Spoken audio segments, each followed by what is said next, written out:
I really love this analogy I always keep in mind in subduing our bad qualities. So once upon a time, a father wanted to teach his 18-year-old son, Jason, a lesson on taming the tongue. Why? Because all throughout Jason's life, he was always the most popular kid.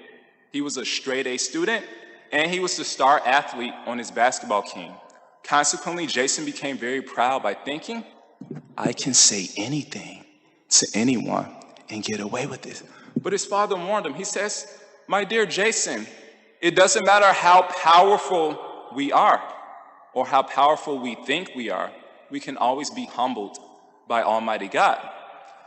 But like most teenagers, Jason did not listen to his father. But circumstances would eventually humble him the hard way, like for most of us. Indeed, during Jason's freshman, sophomore, and junior year in high school, he always made the basketball team. But during his senior year in high school, he got cut from the team. Why? Because his best friend Eric told him that the new basketball coach for his senior year was the father of one of the students he bullied all throughout high school. So the moral of the story is that just as criminals who escape from prison will cause problems for all of human society, so when our bad qualities escape from us through our words and our actions, they cause problems for us and potentially for others, right?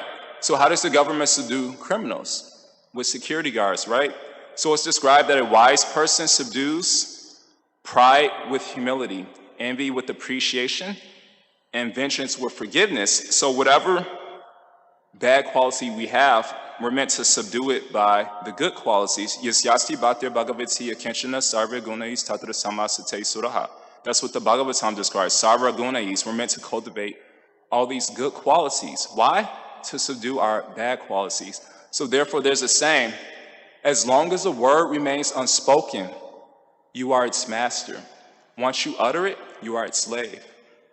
And so there's one I also like to quote often, and I like to hear these things because we have to remind ourselves of this. So there's one that says, watch your thoughts, they become words. Watch your words, they become actions. Watch your actions, they become habits. Watch your habits, they become your character. Watch your character, it becomes your destiny. Savaimana Krishna pada ada vinda yorvachamti vaikunta gunanarvana name. This is a famous verse by Ambarish Maharaj, and he says, Savai mana Krishna. When I think of Krishna, what's the domino effect? I speak about Krishna.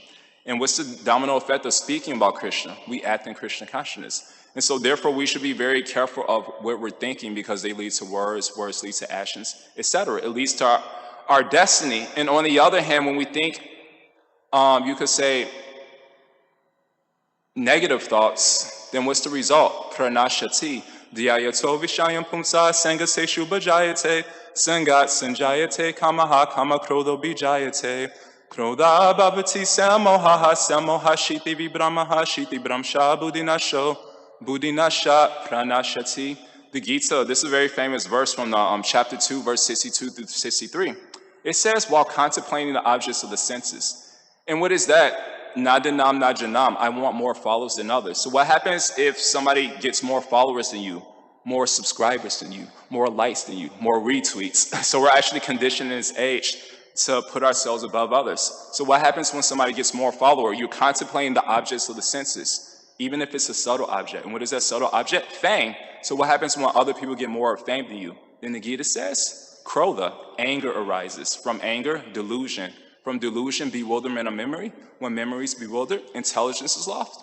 And when intelligence is lost, we do things that we'll very much regret, actually.